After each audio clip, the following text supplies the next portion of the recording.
زنګ مې وکړ مګر زنګ ته یې ځواب رانه کړ. بیا مې د زنګ وهلو هڅه وکړه مګر دا ځل نمبر بند و. په فکر کې ډوب شوم. فکر ته مې رنګارنګ خبرې راغلې. ها ولې زنګ قطع کړ، ولې خبرې ونه کړې، ولې موبایل بند کړ. ورځې تېرېدې، ډېره زیاته اندېښنه مې وه. موبایل به مې چوکۍ کړ، ویل به یې کومه شمېره چې تاسې ډایل کړې د صحیح څخه وتلې ده. زیات ورته په اندېښنه کې وم. سوچونو فکرونو حتی مرګ ته رسولی وم، ځکه یو خوا د مکتب امتحانونه او بل خوا بیلتون سم لیونتوب ته یې رسولی وم. د کورنۍ غړو به راته هر وخت ویل ته دې وختونو کې ډېر بدل شوی یې، بې مینې شوی یې، مغرور شوی یې، له موږ سره خبرې نه کوي، هرې خبرې سره غوسه کوي. خو د کورنۍ غړي مې نه پوهېده چې ستا په نه شتون کې راته ټوله نړۍ ډېره بدرنګه ښکاري. وخت تېرېده، بالاخره د مکتب امتحانونه شروع شول. کله چې مې لومړی امتحان ورکړ د ښوونځي څخه ووتلم.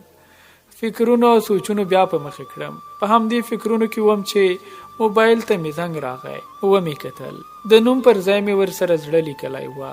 موبایل مې اوچت کړ. ما وویل هلو سلام. وی ویل علیکم سلام. ورته ومې ویل دا دومره ورځې چیرې وې؟ یوه شیبه چوپ وه.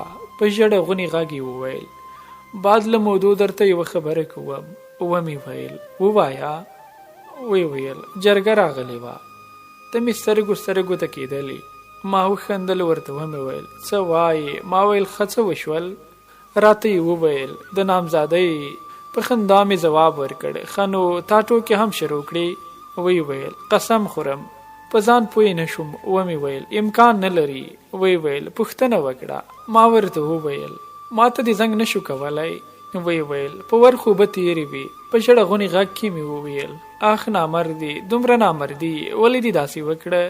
کاش زه دې خبر کړی وای، کاش تا داسې پرېکړه نه وای کړی. وی ویل ګناه زما نه ده. ما ویل کټ کړه موبایل. ما ورته وویل موبایل دې کټ کړه، ته نور د بل د کور یې. ګوشکې مې راواخیستې. په ژړه غونې غږ لکه یتیم دې سندرې ته غلی کېناستم. ما کړه هیر تا هېرومه، په کیسه دې پوهومه، تا ته جوړ نشي پیغور. شو تر غاړې پردی کور، ته زما قسمت کې نه وې که هر څومره زما زړه وې. نه زه ژاړم مته ژاړه، نه دې غواړم مه مې غواړه. ته به اوښکې کړې بدنامه، مینه هسې شو ناکامه. هغه تېر وختونه هېر کړه، په پردیو کې مې شمېر کړه.